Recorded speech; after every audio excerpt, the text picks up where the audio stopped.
This is Hidden Killers with Tony Bruschi. Here now, Tony Bruschi. There are different kinds of killers. Some act in rage, some plan in silence, and then there are the ones who know just enough to play God. One calculated dose at a time. That's a version of James Craig prosecutors are showing to the jury, not a man who snapped, a man who scheduled, who used his professional know-how not to heal but to harm, quietly, invisibly, and with clinical precision. In this section, we're talking about murder by milligram, not bullets, not knives, not anything you'd see on a police procedural. No, this was poison.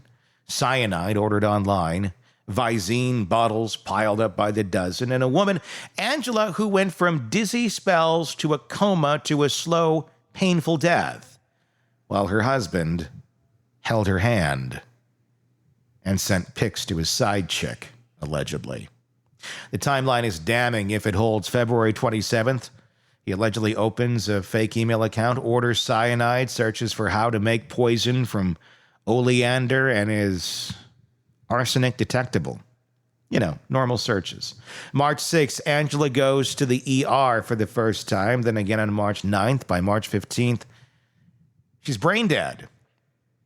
In between, a lot of questions. And one man who, according to prosecutors, was smiling the whole time. Now, here's the legal challenge. Poisoning is a method built on inference. You don't often catch anyone in the act. There's rarely a video, rarely a fingerprint on a murder weapon. What you get instead is chemistry, digital breadcrumbs, and a trail of behavior the prosecutors say adds up to intent. But how do you prove intent when the evidence is silent?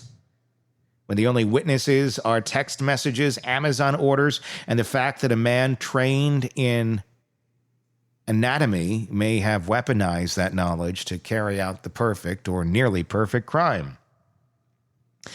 Eric Faddis is with us again. He knows how these cases work from both sides of the aisle. What's the prosecution's best strategy to make poison feel as lethal as the jury box, or in the jury box as it was in real life? And what defense can do? Can they begin to hold water against that kind of scientific narrative? That's where Craig's courtroom fate starts to crystallize, not in emotion, but in evidence. And let me know in the comments section what your thoughts are on Eric's thoughts and our conversation in this case in general. That's on YouTube. Just search Hidden Killers with Tony Bruschi. Let's get into it. There are texts that they're supposedly going to be show that show betrayal and heartbreak, not necessarily suicidal ideation going on, but one could say if you're heartbroken and betrayed, you would naturally have that as well, possibly, maybe, if you want to believe that over there, juror number 5. But it's not always the case, and especially a way of dying like this. Is that the road you think that they're going to be going down, that this was a self-inflicted suicide by the cyanide that my husband happened to buy and get to his office and, the extended release eye drops from Walgreens? Tony, I was talking about this with Carol McKinley. She's a reporter for the Denver Gazette and has done things nationally. And she brought up a really good point that if a person wants to commit suicide, usually you want it to be quick and as painless as you can do it. Mm-hmm. You don't want to draw it out over the course of weeks by sort of incrementally introducing poisons into your body such that you have to be hospitalized 3 different times until that final act is committed. And so I think that could be a hard sell for this jury.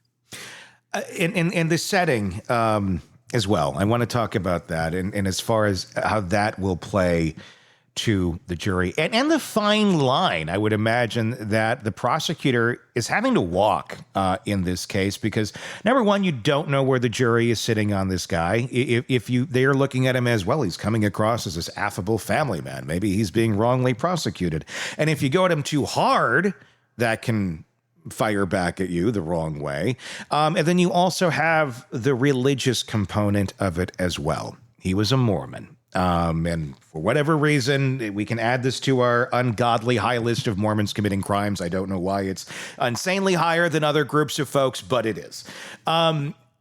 You got that aspect, and it's being tried, in an area where you have a fairly large community of that going on. I'm not saying there's anything wrong with it. All I'm saying is, sometimes it makes it more difficult when you have members of your same religion on that jury because it's an acceptance thing, not wanting to believe that there's a world where someone else who was like this could actually be like that.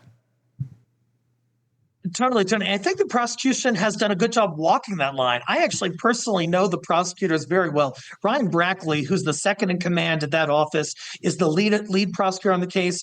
Mike Morrow is another prosecutor. I've done tons of trials with them. And the way that they've been approaching this is really in kind of a matter of fact and rather meticulous fashion. It's been pretty dispassionate. They're not, going and saying, hey, he's a dirty, rotten SOB.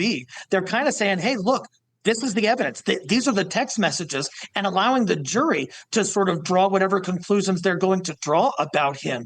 So I think they've been doing a good job of not kind of overstepping that boundary and possibly hurting their own credibility by going after James Craig too aggressively. They haven't been doing that, whereas on the other hand, the defense has been somewhat aggressive, and I think it's kind of because they have to. Prosecutors, of course, allege Craig slowly poisoned his wife, Angela, with cyanide and tetrahydrozoline. That's the stuff that's in the eye drops. Both chemicals ordered using aliases and shipped to his office. So it wasn't just as he went down to the Walgreens and said, here, honey, we're going to have a Coke and Visine tonight. It was the actual active chemical that's in there that does it. So if you do it at a higher dose, it's going to be more effective, depending how you're looking at the word effective. Both, again, using aliases and shipped to his office. The poisoning timeline aligns very closely with his online searches and Angela's medical symptoms. So when prosecutors are building a case around poisoning, what extra challenges or advantages do they face in a case like this with, the weird shipments to the office? It seemed to be the same things that are in her system. Well, from the prosecution's perspective, thank heavens they got an autopsy, because James Craig actually was talking with his daughter about not wanting an autopsy. And now we can, infer why that might be. But the autopsy is so critical in this case because it really details the chemicals that were in her body and how they led to her demise. But still, there are some difficulties because, these things happen behind closed doors. James Craig wasn't introducing poison to her, in front of the other 6 kids or in front of coworkers or anything like that. The allegation is that he put it into her protein shakes and then on the final fateful day went into the hospital and introduced cyanide into a pill that he somehow got Angela to take. Now, again, there aren't witnesses to that. There's no video to that. And so the jury is going to have to kind of connect the dots, and there are going to be some disconnects throughout that entire factual chain. Now, let's talk about that a little bit. I mean, the state is showing a clear timeline, the purchases, the search history, the hospital visits. I mean, is that going to be enough to convince a jury? What sort of holes are you seeing that could be poked into this thing? So James Craig, depending on who you ask, but it appears he did a reasonably okay job at trying to kind of hide this and cover his own because with respect to the poison shipments, he allegedly told his daughter in a letter or verbally that Angela Craig actually wanted the poison but couldn't get it. And so he was the one who went out and got it for her. There are some text messages from Angela Craig in which she appears very distraught based on the infidelity. And so I think defense is going to use that and say, hey, no one can show that James Craig actually introduced this poison into Angela's system. And on top of that, there is at least some evidence that Angela was having a tough time emotionally and mentally. And I think they're going to try to pull all this together to say, hey, jury, that's reasonable doubt as to whether she died by suicide. I bought my wife the poison because I'm cheating on her. And then it wasn't me. It's like the Shaggy song, literally. Like, hanging on the bedroom floor. Bought my wife some cyanide last night, then she drank it out the door. Now she's in the hospital with a coma for the last 5 days.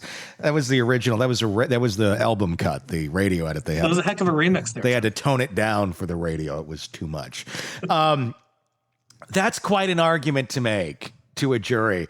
I bought her the poison because she was depressed because I'm a horrible human being and I've been cheating on her left and right. And I just was going to give it to her in case she wanted it. Has that argument ever worked? I mean, maybe so. I don't know, but that's kind of nuts. That's a novel one to me. And curiously, there is some kind of prior drugging episode that neither side really got into detail regarding, but there are text messages that reference some prior drugging, and it's, according to reports, could have been when James Craig was also suicidal years before, and there was some kind of drugging going on. Although, like I said, we just haven't heard details during the trial about that. So maybe they're going to be able to tie it together in their defense case in chief, which I think is going to be at least a week or so away. I feel bad for these kids that are realizing just how messed up their parents were. And it's hard because one of them's dead, so we can't really get the full context of what was going on. But if they're both having these problems and they're both contemplating, again, allegedly ending it and getting drugs through the dental practice, yeah, there seems like there was a lot of unhealthy things in this relationship. But how do you defend? I mean, is the defense going to be, I got the drugs for her? I would think you go down a road of something of like, I don't know, I needed cyanide. I was trying some new dental damn stuff. something that was going to be applicable to your practice. Not that I'm buying poison for my wife should she like to use it someday. Certainly that was an idea that was considered, but in court, Tony, James Craig's dental partner, Dr. Ryan Redfern, I think, preempted that defense entirely because he got up on the stand and he said, hey, look, in my 20 plus years of being a dentist, arsenic has never been something that has a legitimate purpose in dentistry. Cyanide has never been a chemical with a legitimate dental purpose. And so certainly that could have been an argument raised, but I think James Craig's own dental partner sort of cut that off. I don't think they can argue that. I don't know how or what dentists have access to ordering. I would imagine, there's some restrictions on what you can and can't order, like, can't just go order like uranium or something for fun. But I guess cyanide and also the chemical in the Visine that they ordered as well, or he ordered as well, allegedly. Why? Why does he even have access to that? Why is that something that he's able to get his hands on in the first place? Or can we? This part was shocking to me. If we wanted to order it, we're not dentists, obviously. Could you or I order that stuff online and get it delivered in a legal way, the way he seemingly did? Shockingly, Tony, after one of the Aurora Police Department detectives' testimony last week, it appears the answer is yes. Oh, God. So what they did, the detectives looked into the digital footprint. They found an Amazon order for arsenic, and it was for like 10 grams of arsenic, and it was from an account that had Jim and Waffles at Gmail, which is James Craig's personal email address. It had a credit card associated with James Craig. It had an address associated with James Craig, and it appears that he just ordered this stuff on Amazon and crazily they sent it to him. Wow. I wonder if that's a Prime Day deal. Like, gotta get the arsenic. It's a Prime Day special, half off. Get that new Hoover as well. It'll clean up the mess a little bit. Poison doesn't scream. It doesn't leave a mess. It lingers in the bloodstream and the symptoms and the ambiguity. And that ambiguity is exactly what makes this method so dangerous, not just for the victim, but for the defense.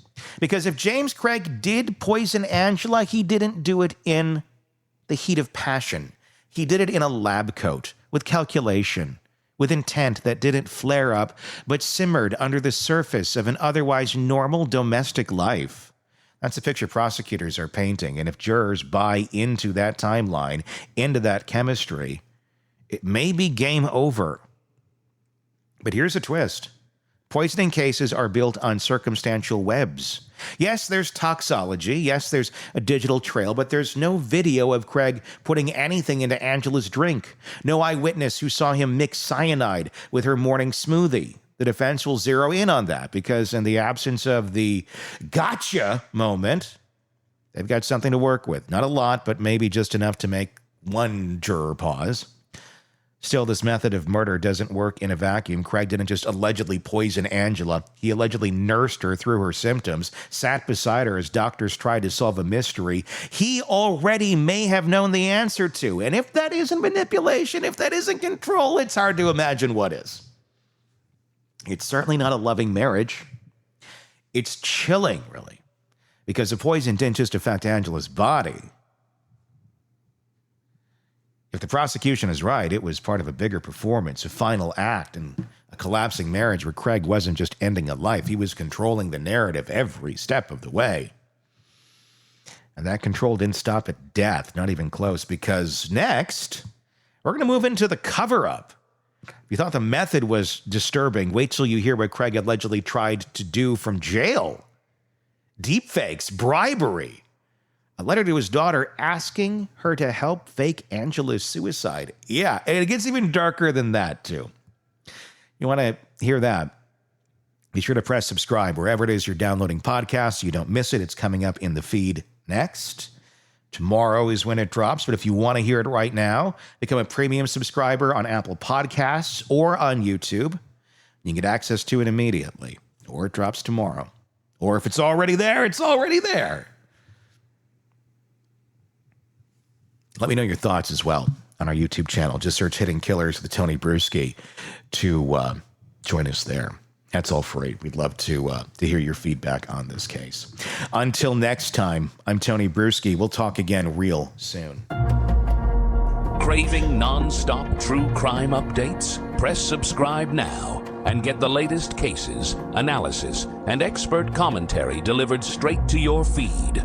Only from the Hidden Killers podcast and True Crime Today.